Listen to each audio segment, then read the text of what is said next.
What happens when you're thrown from a moving train?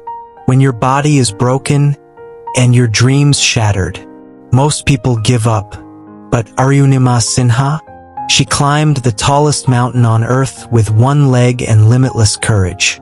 This is not just a survival story. It's a story of transformation, of resilience, and of the unstoppable power of human will. This is the story of the girl who touched the sky. In the small town of Ambedkar Nagar, a young girl raced barefoot through narrow streets, chasing the ball with fire in her eyes. Her name was Arunima. Raised in a humble home, with her father a small-time engineer and mother a social worker, Arunima was taught early that life was no gift. It was a climb. Her dreams weren't of silk dresses or fairy tales. They were of national medals and standing tall on victory podiums. She played football with boys who tried to block her. She fell. She got up. She played harder. Her bruises became trophies. Her sweat became inspiration. Arunima broke into the national volleyball circuit with grit, not connections. Her eyes sparkled with the desire to serve India in sports. But little did she know, the mountain she was meant to climb wasn't made of clay or turf. April 2011. Arunima boards the Padmavati Express to Delhi. She's aiming for the Central Industrial Security Force, CISF, trials, a big step for her sports career. The train is crowded, but her heart is light. That night, as she sleeps, a group of robbers approaches her berth. They demand her gold chain. She resists. They threaten. She screams. And in a moment that changes history, they throw her out of the moving train. She crashes onto the tracks, dazed, broken. Seconds later, another train roars past. Her leg is crushed. She lies there, in the dark, pain shooting through every nerve. Her body is broken. Her spirit, not yet. She crawls off the tracks. Blood loss is severe. Hours pass. No one comes. Dogs sniff her. The night grows colder. But Arunima holds on. Not out of fear, but out of fight. She is rescued the next morning and rushed to the hospital. The doctors amputate her left leg below the knee to save her life.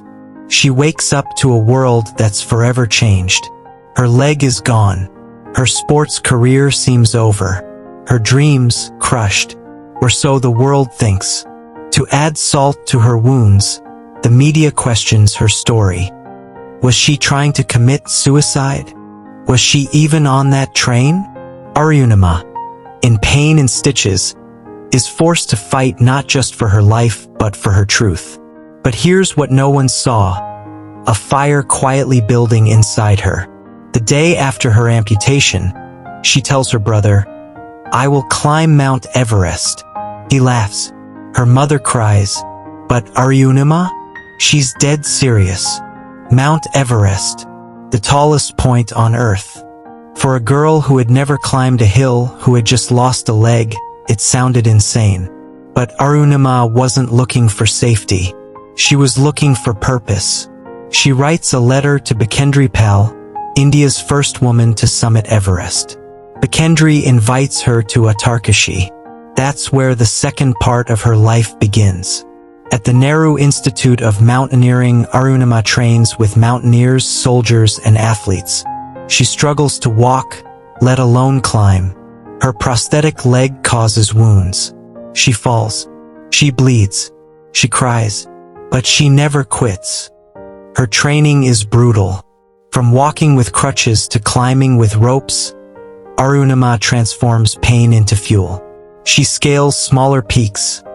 Island Peak, Ladakhi Peak. Each mountain prepares her body. But more importantly, they prepare her mind. In those silent nights beneath the Himalayan stars, she reflects not on her tragedy, but her mission. She is no longer climbing for herself.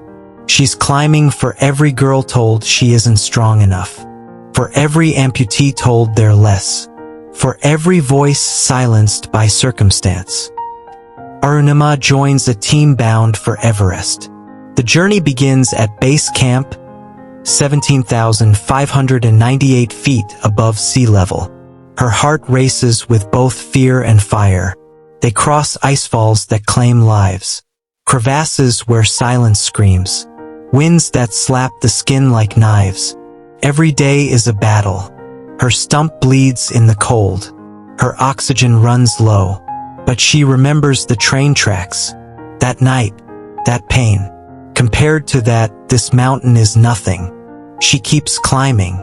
May 21st, 2013. The summit push. It's minus 40 degrees. Storms brew in the distance. But she climbs. Her Sherpa looks back. Arunima, you okay? She nods, though every part of her aches. Step, breathe, step, breathe. And finally, she touches the top. Mount Everest. 29,032 feet. She plants the Indian flag. She screams into the wind, not in pain, but in victory. Tears freeze on her face. In that moment, she isn't a woman with one leg. She's a legend. The first female amputee in the world to conquer Everest. Everest was only the beginning. Arunima sets out to climb the highest peak on every continent. Kilimanjaro in Africa, Elbrus in Europe, Kosciuszko in Australia, Aconcagua in South America, Karstens Pyramid in Indonesia, Denali in North America. She becomes the first female amputee to complete the mission. And with every summit, she raises funds for her foundation, supporting disabled athletes and poor children. Arunima is awarded the Padma Shri, but her impact goes beyond medals. She becomes a sought-after speaker. Her autobiography, Born Again on the Mountain, inspires millions. Schools teach her story. Young girls frame her photos. Survivors write to her, "Because of you, I didn't give up." She is no longer just Arunima Sinha. She is a movement. She proves that the human spirit can break all barriers, societal, physical, mental. So what do we take from her story? That tragedy is not the end. That the human spirit is stronger than steel. That with purpose, even a single step becomes a revolution. Arunima didn't just climb Everest. She brought Everest down to every soul who needed to believe. To the child crying after losing a limb. To the girl told to stop dreaming. To the man who thinks he's broken beyond repair. She says, "You are not done. You are only beginning." This is the story of a woman who lost her leg, but gained the sky.